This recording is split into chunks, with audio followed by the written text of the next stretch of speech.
अच्छा लो आ जाओ। रिंग की अपने आगे बढ़ते हैं। रिंग पे अपन इलेक्ट्रिक फील्ड निकाली थी K Q X by R square plus X square की पावर 3/2। मैक्सिमम कहां पे आया था?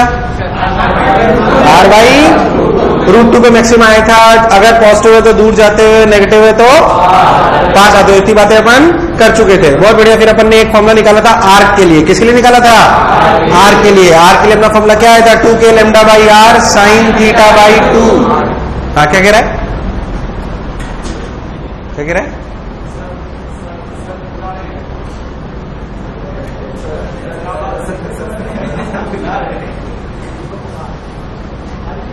हाँ दीपक जी कहाँ रहेगा बा? कैसन बा? हाँ जाओ। खैर तो अपन ने एक बात हमने 2k lambda by R sine theta by 2 यहां तक अपन पढ़ चुके थे। रिंग का फॉर्मूला अपन पढ़ चुके थे। मैं आपको और उस पर सवाल कराता हूं, देख कैसे। अगर मैं आपको बोलूं कि ये आपकी रिंग है, ठीक है ना, क्यू चार्ज है, रेडियस आर है, बोलो क्लियर। मान लें कि इसके सेंटर पे एक चार्ज रख दें -q, m। -q, ये अभी इक्विलिब्रियम में है कि नहीं है? आवाज नहीं, इक्विलिब्रियम में है कि नहीं है? नेट इलेक्ट्रिक तो यहाँ पे 0 बोल है कि नहीं है? -q, m। अच्छा इसको मैं अलोंग द एक्सिस हिलाऊं तो कैसा इक्विलिब्रियम? स्टेबल। तो सिंपल सा सवाल लिखो, सिंपल सा सवाल लिखो, सिंपल सा सवाल लिखो। If -q is slightly displaced and released, if -q is slightly displaced and released, then find out the time period of oscillation. If -q is slightly displaced and released, then find out the time period of oscillation. Then find out the time period of oscillation. Then find out the time period of oscillation.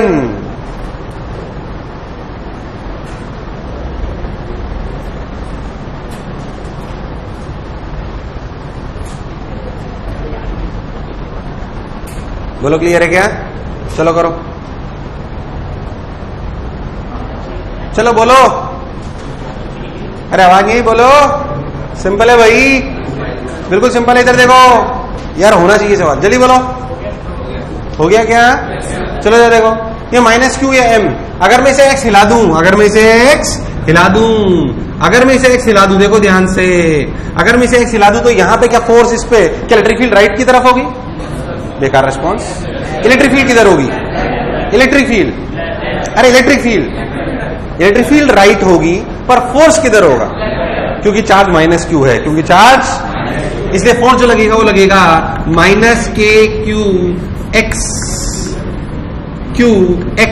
By R square plus X square की power 3/2। पहला था yes और no, बेकार response हाँ ना बोल। तो -kq by R square plus X square की पावर 3/2। सबने बोला ठीक, मैंने ही बोला ठीक, बहुत बढ़िया। क्या x बहुत छोटा है कि बड़ा? शब्द का प्रयोग करा गया स्लाइटली, शब्द का प्रयोग करा गया है। तो -kq x by R square plus X square की पावर 3/2। क्या x बहुत छोटा है? तो क्या r क्यूब बन गया? तो क्या k इफेक्टिव बन गया?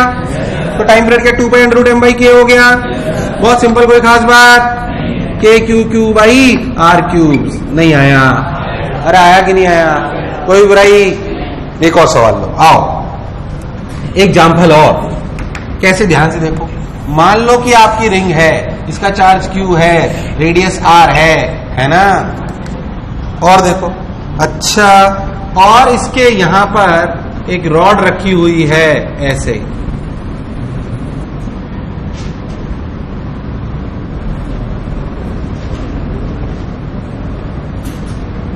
ये रॉड, ठीक, ये, और ये रॉड अनंत तक जा रही है। कहां तक जा रही है? अनंत तक। इसके सेंटर से एक रॉड रखी हुई है और ये कहां तक जा रही है? अनंत तक जा रही है। इसमें चार्ज q, रेडियस r, और इसमें है लैम्डा कूलम पर मीटर। लैम्डा, आवाज नहीं आई, इसमें चार्ज है अनंत तक। बोलो क्लियर? क्या ये रिंग इस रॉड पे फोर्स लगाएगी? ये रॉड सेंटर से स्टार्ट हो रही है, कहां तक जा रही है? अनंत तक जा रही है। कहां तक जा रही है? अनंत तक जा रही है। क्या ये रिंग इस रॉड पे फोर्स लगाएगी? वही पूछा गया, find out the force on the ring due to rod, sorry find out the force on rod due to ring.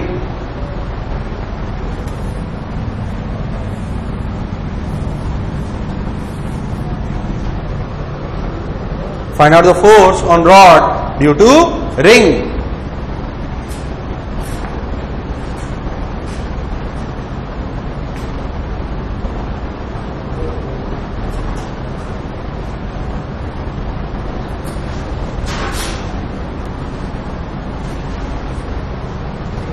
इधर देखो सब लोग, कैसे करेंगे पहले बताओ।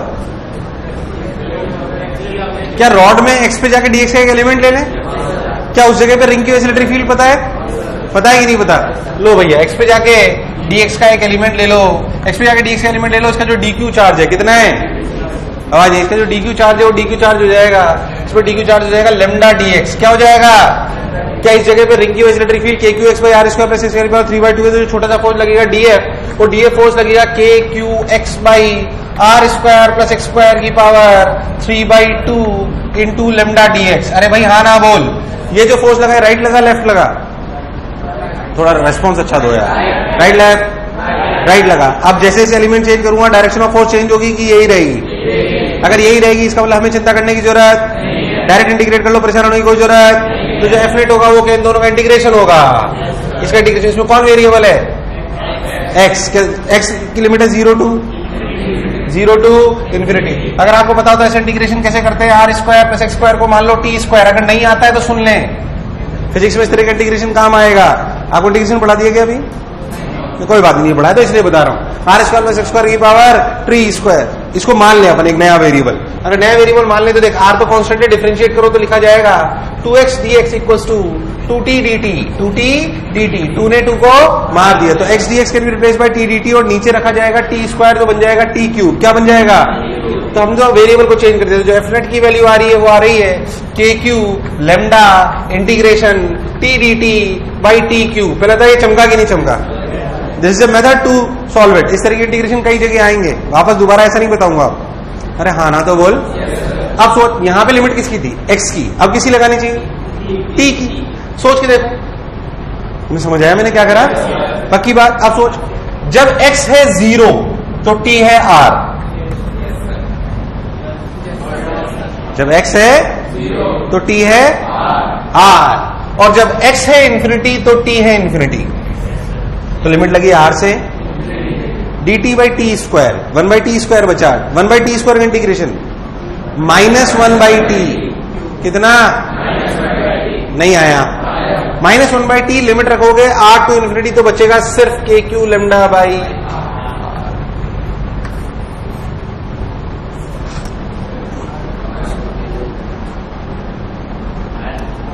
अरे नहीं आया। आया कि नहीं आया? आया के क्यू लेमडा बाई आर। हाँ भाई आ जाओ,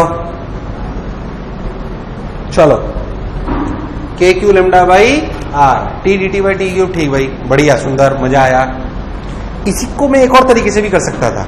कैसे मैं बताता हूं। Second method, smart method. जितना फोर्स रिंग लगाएगी रॉड पे उतना ही फोर्स रॉड लगाएगी। क्यों? अरे एक्शन रिएक्शन पेयर है। कैसा पेयर है? तो सेकंड मेथड कैसे ला सकते हैं? तेरे को याद हो तो एक इनफाइनाइट सेमी इनफाइनाइट वायर के से इलेक्ट्रिक फील्ड याद है? सेमी इनफाइनाइट वायर, वायर के फॉर्म होता है के lambda by D sine theta 1 plus sine theta 2 के lambda by D cos theta 2 minus. Semi infinite wire की वजह से इलेक्ट्रिक फील्ड आती थी। ये वाला भी के लेमडा बाई आर और ये वाला भी। यार मुझे नहीं लगा तुम्हें आया। अब सोच, इस सिस्टम को अपन कैसे देख सकते हैं। मान लो कि ऐसे आपका वायर है और ये आपकी रिंग है, ठीक है, आर रेडियस। सोच के देखो तो इस लेमडा कूलम पर मीटर वायर की वजह से यहां पे इलेक्ट्रिक फील्ड हुई के लेमडा बाई आर और नीचे भी हुई। अगर आप यहां पे कोई डी क्यू एलिमेंट ले लो तो सोचो, इधर जैसा डी क्यू होगा इधर भी होगा। अरे हाँ ना बोल। तो सोच कौन सा कंपोनेंट कट जाएंगे फोर्सेस के? हॉरिजॉन्टल। और कौन से जुड़ेंगे? क्या वर्टिकल में इलेक्ट्रिक फील्ड सब जगह सेम है के लेमडा बाई आर? और कुल मिला के चार्ज कितना है? क्यू कितना है? तो एफ नेट कितना आया? के क्यू लेमडा बाई आर। अरे प्राण प्रखेरु, बोलो चमका। Second method smart method, second method smart method. उतारो।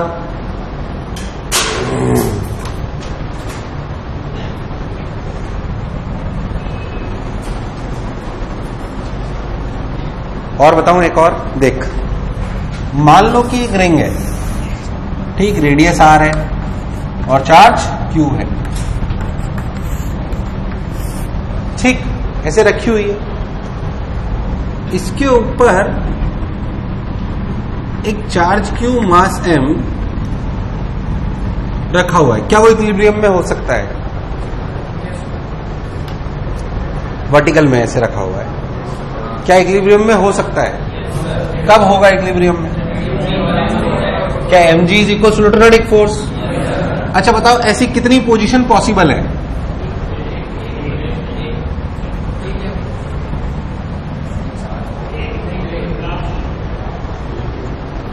मेरा सवाल चमका पहले। मैंने अभी आपसे सिर्फ ये पूछा कि ऐसे एक रिंग रखी हुई है, रेडियस आर है, ऊपर चार्ज रखा हुआ है। मैंने आपसे पूछा कि ऐसी कितनी पोजीशन पॉसिबल है जहां पे इक्विलिब्रियम आ जाए?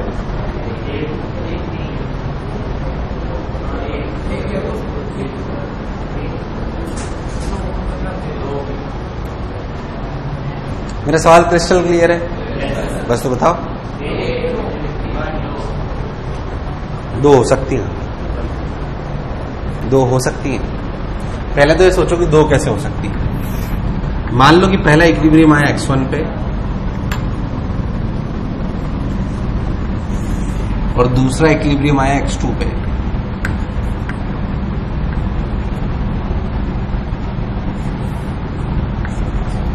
Equilibrium points. तो पहली बात तो आपको ये समझ में आना चाहिए कि दो पॉइंट आ कैसे रहे, ऐसा गिवन है। सवाल ये था कि अगर ये पोजीशन दो है तो टाइप ऑफ इक्विलिब्रियम कोई डिस्कस नहीं करेगा आपस में। Type of equilibrium options are x1 and x2 both are stable. B option x1 and x2 both are unstable. C option x1 stable, x2 unstable. D option x2 stable, x1 unstable. अब वो सोचो, आएगी भी बता दूंगा।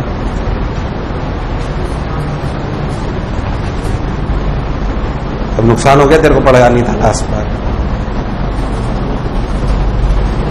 इसीलिए कहता हूं क्लास में छोड़ा करो। मन में रखो जो भी आ रहा है आपके। पहली बात तो ये है कि दो पोजीशन आएंगी कैसे। पहला सवाल मन में ये है कि दो पोजीशन, वो समझाता हूं। ये बात तो समझ में आता है कि बैलेंसिंग वहां पे होगी जहां पे mg बराबर qe होगा and electric field is due to ring. बोल यस और नो? आवाज नहीं आई? पक्की बात। अब रिंग के इलेक्ट्रिक फील्ड के ग्राफ को देखो, तो ऐसा ग्राफ था इलेक्ट्रिक फील्ड का। सोचो mg बराबर qer, दो लोकेशंस आ सकती हैं er की। अरे यार प्राण प्रकट उड़ गए।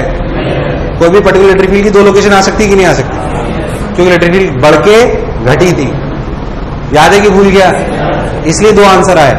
मान लो कि पहली लोकेशन x1 और ये दूसरी लोकेशन x2। ये समझ आया पहले?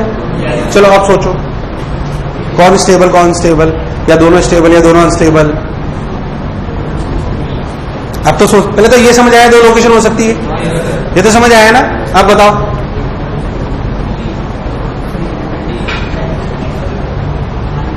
गणपति बप्पा मोरया मंगल मूर्ति।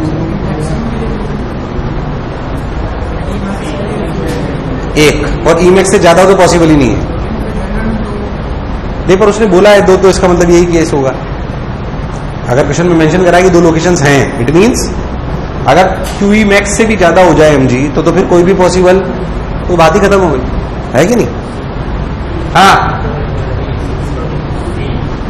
अब तो सोच सकते हो, अब तो उन्होंने बता भी दिया कि दो लोकेशन पॉसिबल है। अब पूछा कौन सा स्टेबल और कौन सा अनस्टेबल, ये पूछा जा रहा है।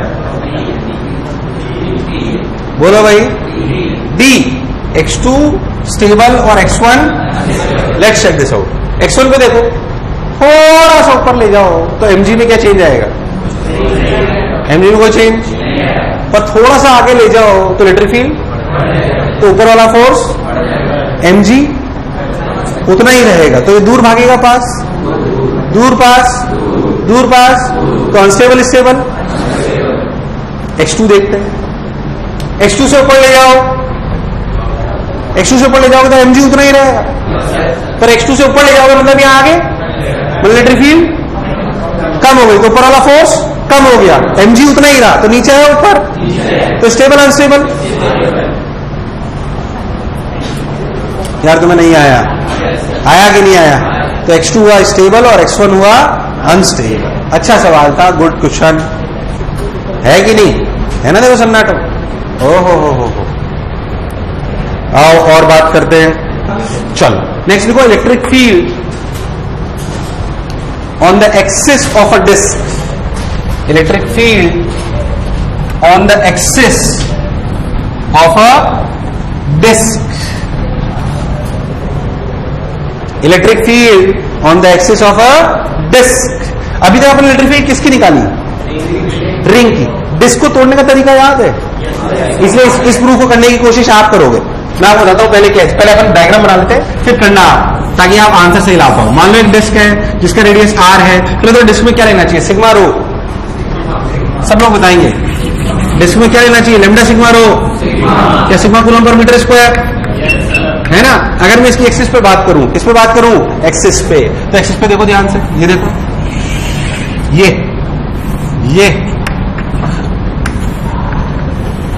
यहां से x दूरी पे आपको इलेक्ट्रिक फील्ड निकालनी। सोचो कैसे करोगे? पहले क्या अपन रिंग मान के, क्या रिंग की वजह से इलेक्ट्रिक फील्ड पता है कि नहीं पता? अच्छा प्रूफ है, ट्राई करो, नहीं तो मैं बताता, ट्राई करो।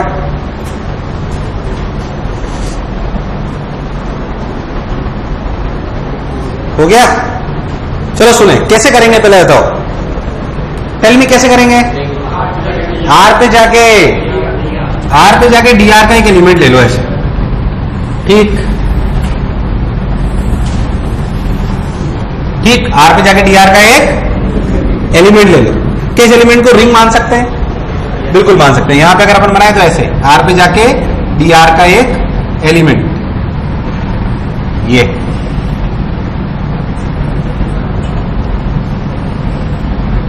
बोलो क्लियर? इस पहले बता, छोटी छोटी चीजें पूछ रहा हूं आपसे। इस रिंग में डी क्यू चार्ज कितना होगा? सिग्मा, पहले भी कर चुके हैं, पाई आर स्क्वायर की 2 पाई आर डी आर। क्या शेडेड रीजन लेंगे?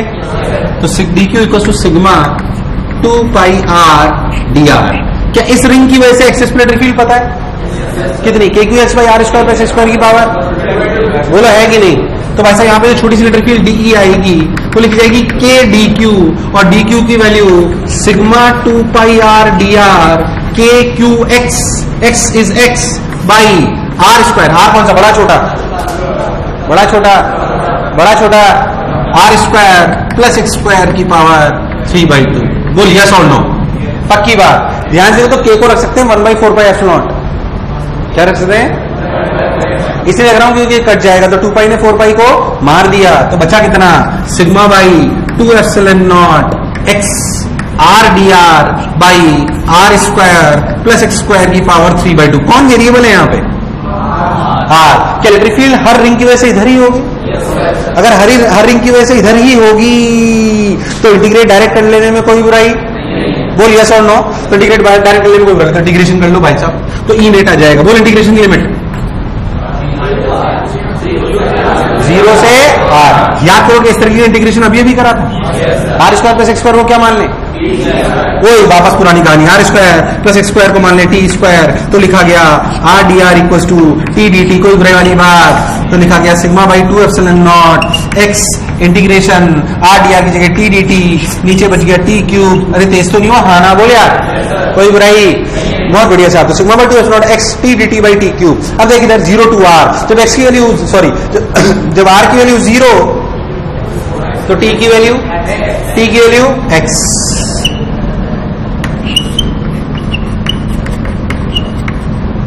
ये समझ आया क्या यार? आवाज नहीं, हाँ ना बोल, ये समझ आया क्या? 1 by T square integration minus 1 by T, तो देख कैसा आया, sigma by 2 epsilon naught X 1 by X minus 1 by root of R square plus X square.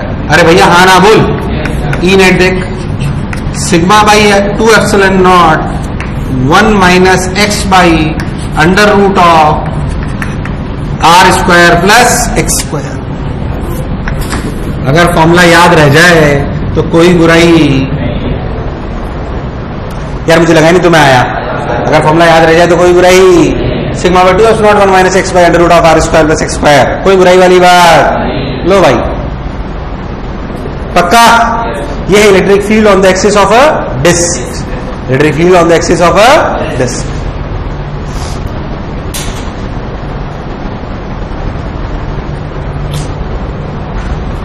अरे हो गया क्या? Electric field on the axis of a disc याद होना चाहिए बिल्कुल ढंग से, पूरा proof with formula.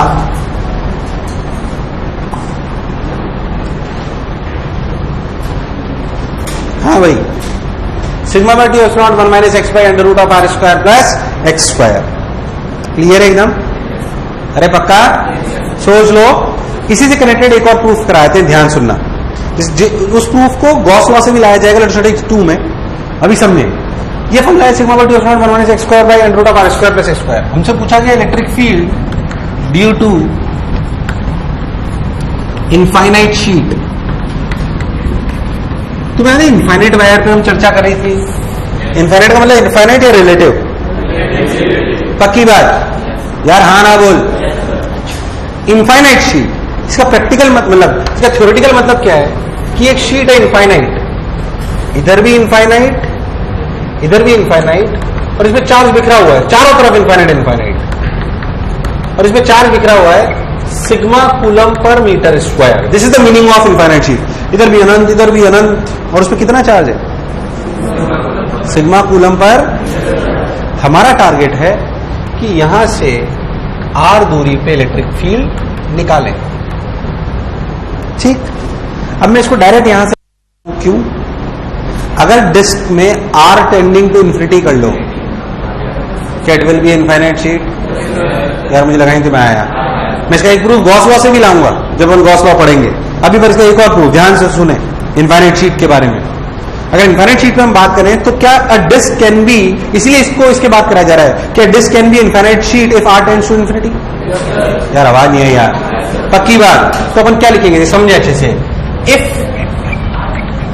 In case of disc R tends to infinity, R tends to, it becomes infinite sheet। नहीं आया, अब उसमें आर टेंड टू इन्फिनिटी कर, कितना कितना? Electric field equal to sigma by 2s। Constant की वेरिएबल कांस्टेंट, इसलिए बहुत इंपॉर्टेंट होती है। कांस्टेंट इलेक्ट्रिक फील्ड आती है इनफाइनाइट शीट के लिए। एक रुक जाओ, पहले चर्चा कर लेते हैं थोड़ी सी, है ना, ऐसी खास बात नहीं, बट दिमाग में सेट होना चाहिए। अगर कभी भी एक सिंगल लेयर ऑफ चार्ज हो, कैसा है, तो उसकी इलेक्ट्रिक फील्ड होगी sigma by 2 epsilon not. Positive है तो दूर जाते हुए, और नेगेटिव है तो बिल्कुल कंफ्यूजन की जरूरत।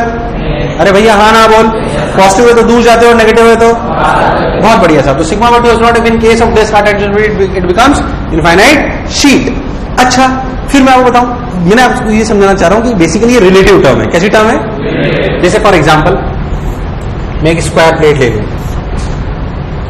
a इक्वल्स टू 1 मीटर या r इक्वल्स टू 0.1 mm। क्या ये इनफाइनाइट शीट की तरह एक्ट करेगी? करेगी कि नहीं करेगी? करेगी नहीं करेगी? क्या यहाँ पे electric field sigma by 2 epsilon लिख सकता हूं? इन द सेम वे ये R इक्वल्स टू 1 मीटर, ये R इक्वल्स टू 0.1 mm. क्या it will act as infinite sheet? It will act as a, so infinite sheet is a relative term.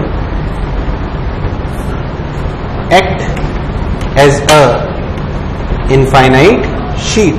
बोल yes और no? बेकार response. Yes और no? कोई बुरे वाली बात? ऐसे ही इसलिए अब लिखा गया if in case of this heart tend to infinity और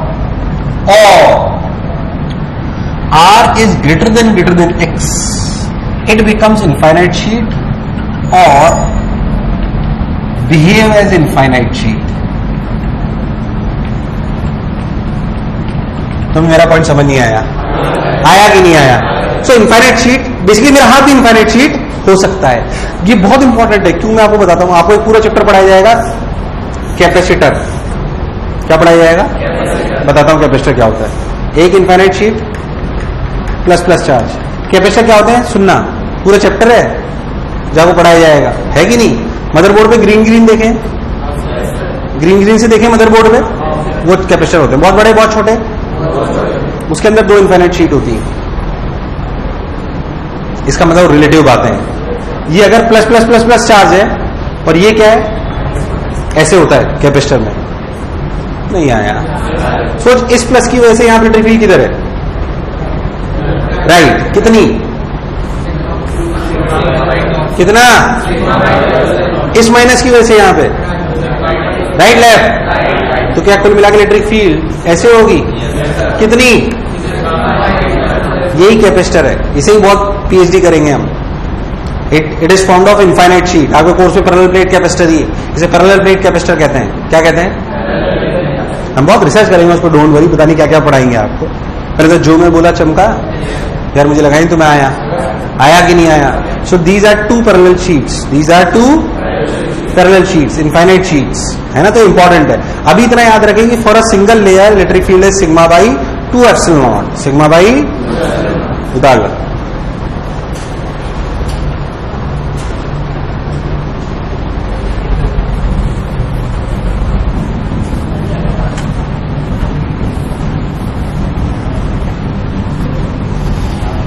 मान लो मैं आपको बोलूं कि आपके पास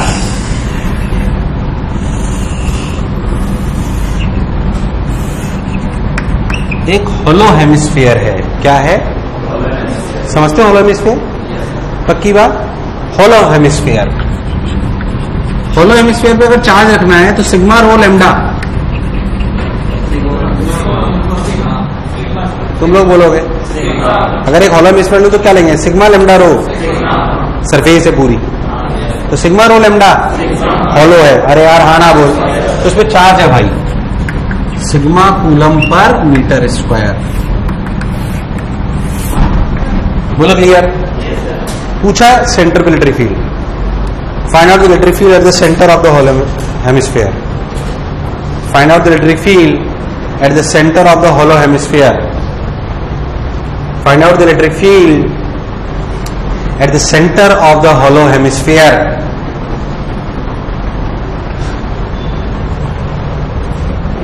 अच्छा टफ सवाल है गणित पर. आओ लेट मी टेल यू. है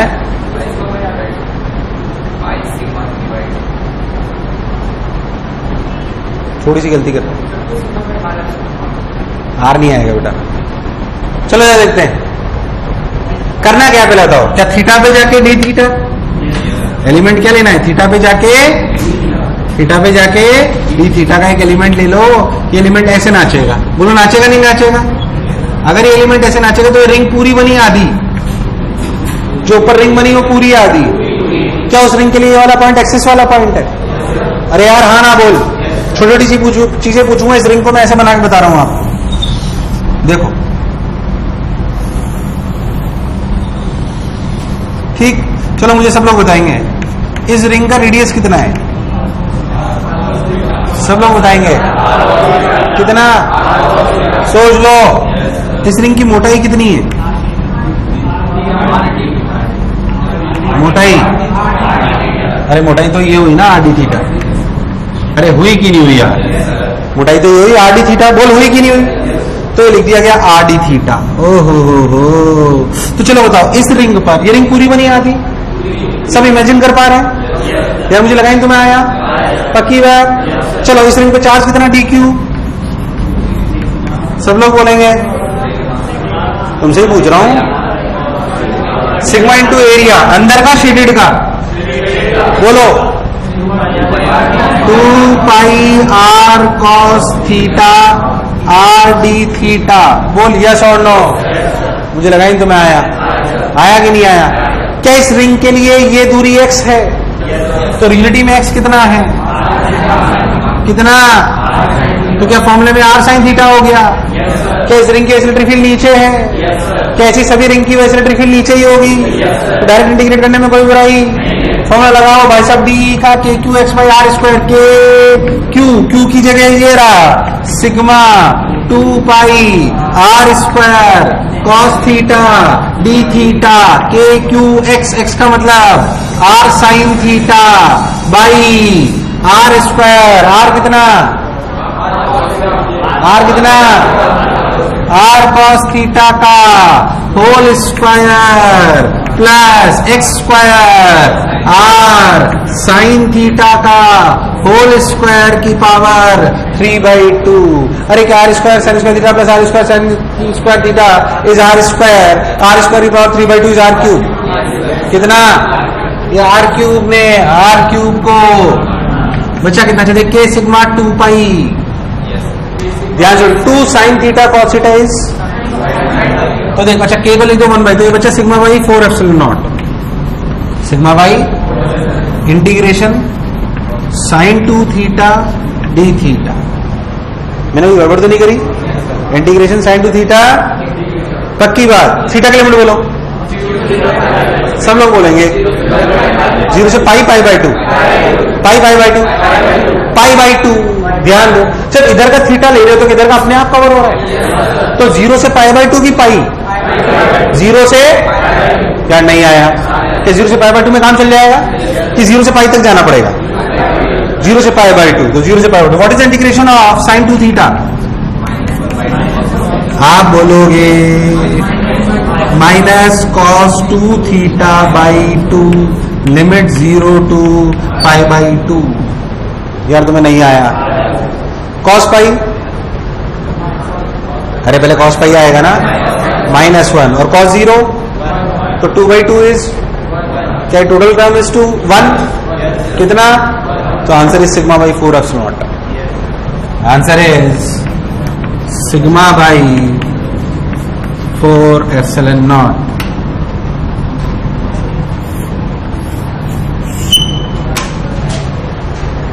answer is sigma by 4 epsilon not.